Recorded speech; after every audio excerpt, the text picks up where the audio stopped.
اور جب آدمی انصاف ملنے کے بعد بھی اپنے حق میں انصاف نہیں ملتا ہے، جیسے آج بھی بہت سے لوگ ہیں علماء سچ نہیں بولتے ہیں، حق نہیں بولتے ہیں، بہت زبان درازی کرتے ہیں. دراصل بات علماء کے حق بولنے کی نہیں ہے، دراصل بات علماء کے آپ کے فیور میں بولنے کی بات ہے.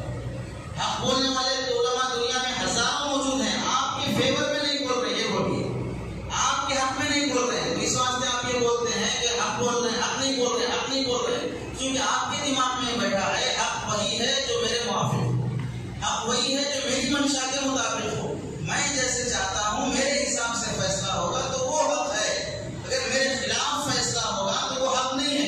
اس واسطے آپ کیا کریں گے، اسے الٹا سیدھا بنا کے تھوپیں گے کہ یہ کہیں گے کہ حق بولنے والے علماء نہیں ہیں. حق بولنے والے علماء تو ہیں، آپ کے فیور میں نہیں بول رہے ہیں، آپ کے ظلم کی تائید نہیں کر رہے ہیں، آپ کے سود کی تائید نہیں کر رہے ہیں، آپ کی بے پردگی، بے حیائی، عیاشی کی تائید نہیں کر رہے ہیں، اس کی چھوٹ نہیں دے رہے ہیں. آپ علماء کے کندھے پہ بندوق رکھ کے چلانا چاہ رہے ہیں اور علماء اپنا کندھا آپ کو دینے تیار نہیں ہے.